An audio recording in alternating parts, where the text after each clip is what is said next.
आज Doubtnut app download करें। Doubtnut पर अपने सभी गणित, रसायन विज्ञान, भौतिक विज्ञान और जीव विज्ञान के डाउट्स का करो सफाया। बस प्रश्न की फोटो खींचो, एक ही प्रश्न को क्रॉप करो और तुरंत वीडियो सोल्यूशन पाओ।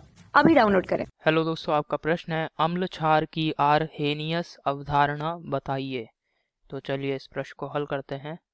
ठीक है, तो दोस्तों आर्हेनियस एक वैज्ञानिक थे। इन्होंने अम्ल और क्षार के लिए एक अपनी अलग थ्योरी दी थी, एक अपनी इनका सिद्धांत था।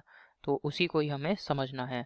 तो इसको यहाँ पे मैं समझा रहा हूँ। तो यहाँ पे दोस्तों जो आर्हेनियस थे, इन्होंने बताया था कि अम्ल वे पदार्थ होते हैं जो कि जलीय विलयन में हाइड्रोजन के धनायन देते हैं, अर्थात ऐसे पदार्थ जिनको हम जल में घोलें और जल में घोलने पर अगर वे हाइड्रोजन के धनायन को मुक्त करते हैं तो वे सभी पदार्थ क्या कहलाते हैं? अम्ल कहलाते हैं।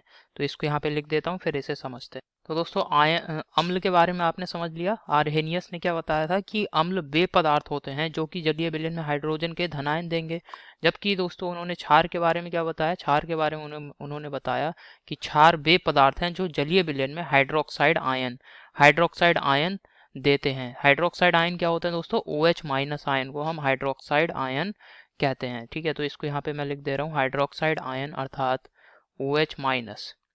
OH माइनस आयन देते हैं। ठीक है, उन्हें हम क्या कहेंगे? क्षार कह देंगे।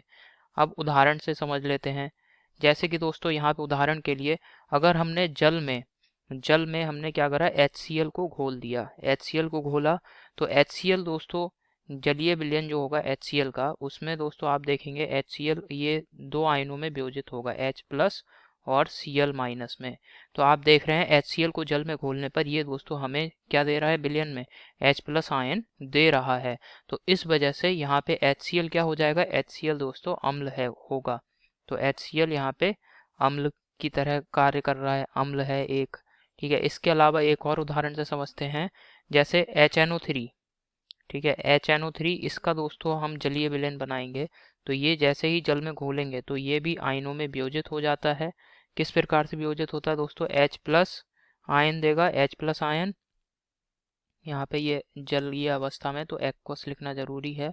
ठीक है, H प्लस आयन दे देगा ये, और साथ ही साथ दोस्तों और कौन सा आयन देगा? NO3 माइनस आयन दे देगा, NO3 माइनस आयन देगा।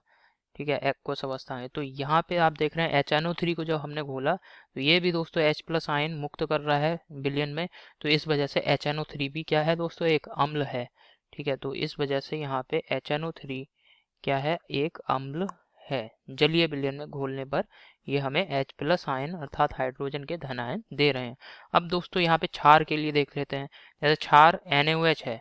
अब यहाँ पे NaOH को अगर हम जल में घोलेंगे, सोडियम हाइड्रोक्साइड है ये, इसको जब जल में घोलेंगे तो ये दोस्तों अपने आयनों में वियोजित हो जाता है। ये भी किस प्रकार से वियोजित होगा? Na plus plus OH minus. तो आप देख रहे हैं NaOH ने क्या दिया दोस्तों हमें? OH माइनस, अर्थात जल में घोलने पर हाइड्रोक्साइड आयन यहाँ पे NaOH ने मुक्त करा। तो यानी जो हमारा NaOH है ये भी दोस्तों ये भी क्या है? एक क्षार है। ये एक क्षार है क्योंकि इसने OH माइनस आयन मुक्त करा। ठीक है, तो यहाँ पे NaOH क्या हो गया? एक क्षार है।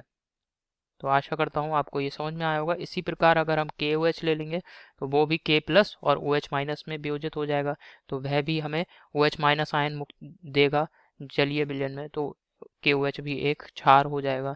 तो यही दोस्तों हमारे प्रश्न का उत्तर है। आशा करता हूँ आपको समझ में आया होगा। धन्यवाद। कक्षा 6 से 12वीं से लेकर नीट, IIT, JEE वो एडवांस के लेवल तक 1 करोड़ से ज्यादा छात्रों का भरोसा। आज ही डाउनलोड करें डाउटनेट ऐप या व्हाट्सएप करें अपने सारे डाउट्स 8400 400 400 पर।